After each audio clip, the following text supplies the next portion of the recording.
मध्य प्रदेश विधानसभा में शीतकालीन सत्र के दौरान विपक्ष द्वारा अविश्वास प्रस्ताव पर चर्चा के दौरान मंत्री ओपीएस भदौरिया और जीतू पटवारी में तीखी नोकझोंक हो गई। जीतू पटवारी ने कहा कि विधानसभा के अंदर उनके ऊपर हमले की कोशिश की गई। वहीं जीतू पटवारी के तमाम आरोपों से तिलमिलाए राज्य मंत्री ओपीएस भदौरिया ने अपने व्यवहार पर सफाई दी है। भदौरिया ने कहा कि जीतू पटवारी निराधार और झूठे तथ्य पेश कर रहे थे, इसलिए उन्हें गुस्सा आ गया। हमारा अविश्वास प्रस्ताव है क्या? इस हिंसा और आतंक के खिलाफ है, इस अराजकता के खिलाफ है, इस तानाशाही प्रवृत्ति के खिलाफ है। गृह मंत्री हमारा, उसको एनसीआरबी के आंकड़े नहीं दिखते हैं, फिल्मों के ट्रेलर दिखते हैं, फिल्मों के ट्रेलर में कपड़े, एक्टर्स के कपड़े दिखते हैं, पर ये बलात्कार बेटियों के साथ होता है वो नहीं दिखता है।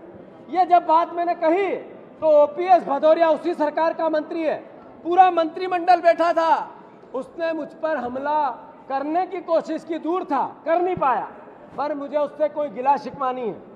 इसी विचारधारा के और इसी व्यवहार के खिलाफ ही अविश्वास प्रस्ताव है, इसी के खिलाफ हम लड़ रहे हैं। मध्य प्रदेश की जनता देखे समझे कि ये हिंसक लोग अलग अलग तरीके से हिंसा करते हैं, वैचारिक हिंसा भी करते हैं और मध्य प्रदेश की छवि बिगाड़ना चाहते हैं। इसी के विरोध में ये बात है।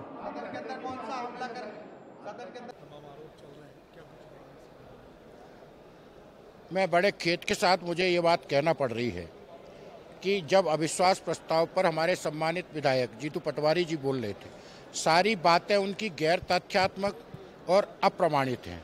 मेरा आग्रह ये है कि जब हम इस अविश्वास प्रस्ताव पर सदन पे बात कर रहे हैं तो जो भी बातें हमारे माननीय विपक्ष के विधायकों द्वारा रखी जाए वो कम से कम तथ्यात्मक हों, प्रामाणिक हों, जिससे सदन का वक्त जाया ना हो और जो वस्तुस्थिति है और जो सच्चाई है वो जनता के सामने आए। लेकिन दुर्भाग्य की बात ये है कि विपक्ष के पास ऐसा कोई ठोस मुद्दा है ही नहीं जो प्रदेश की जनता के हित में हो।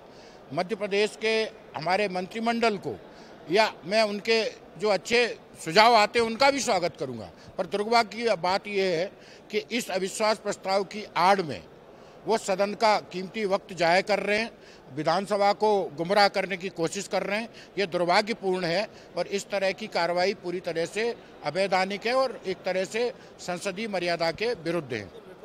मैं कह रहा हूँ इस बात को कि जितने भी बातें जीतू पटवारी जी ने रखी, सम्मानित विधायक है, एक भी उनका तथ्यात्मक और प्रामाणिक बातचीत नहीं थी। जितनी भी थी वो अप्रमाणित थी और अतथ्यात्मक थी। ये दुर्भाग्यपूर्ण है और इस तरह के मुद्दे रखना एक तरह से सदन का अपमान करना है, लंबे समय तक सदन का वक्त जाया करना।